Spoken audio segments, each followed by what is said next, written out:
দ্বিতীয় পর্যায়ে তৃতীয় দিনের মতো চলছে রাজনৈতিক দলগুলোর সাথে জাতীয় ঐকমত্য কমিশনের বৈঠক।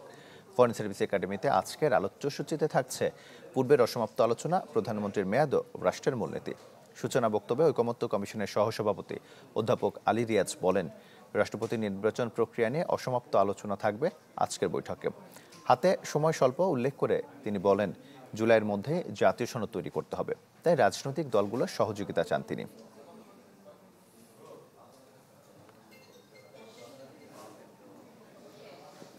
স্বজন সিপিভিসি পাইপ, বাংলাদেশের ১ নম্বর এনএসএফ সার্টিফাইড সিপিভিসি ব্র্যান্ড। এ বিষয়ে আরো খবর জানাতে রাজধানীর ফরেন সার্ভিস একাডেমি থেকে আমাদের সঙ্গে সরাসরি যুক্ত হচ্ছেন জুমাতুল বিদা। বিদায়, বৈঠকের বিষয়ে আর কি তথ্য আছে আপনার কাছে?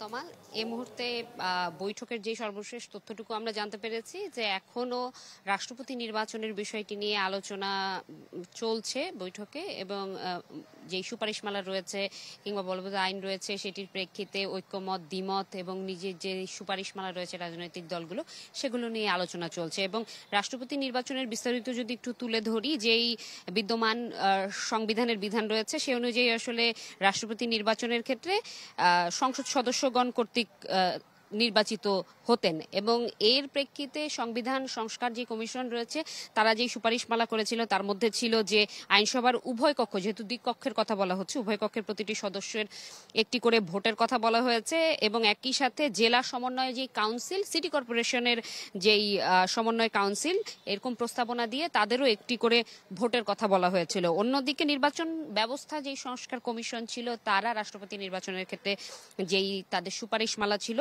প্রস্তাবনা, সেখানে তারা বলেছিলেন যে রাজনৈতিক দলসমূহের ক্ষেত্রে রাষ্ট্রপতি নির্বাচনে প্রার্থী হিসেবে মনোনয়ন দেওয়া যাবে হচ্ছে সৎ, যোগ্য এবং সুনাম সম্পন্ন ব্যক্তিকে, এবং অন্যদিকে জাতীয় সংসদের উভয় কক্ষের সদস্য এবং স্থানীয় সরকারের সকল যে নির্বাচিত প্রতিনিধিগণ রয়েছে তাদের সমন্বয়ে গঠিত বৃহৎ একটি নির্বাচক মণ্ডলী তৈরি করতে হবে। প্রায় ৭০,০০০ ভোটে রাষ্ট্রপতি নির্বাচনের বিধান রাখার যেই প্রস্তাবনা ছিল সেটি তারা দিয়েছেন, এবং অন্যান্য যে রাজনৈতিক দলগুলো সেগুলো প্রথম পর্যায়ে এর পক্ষে বিপক্ষে কিংবা সুপারিশমালা জানিয়েছেন। আজকে সেই আলোচনায় চলছে, এখন দেখার অপেক্ষায় আসলে কোন সিদ্ধান্তে একমত হন রাজনৈতিক দলগুলো। এই ছিল তমাল আমার কাছে এখান থেকে সর্বশেষ।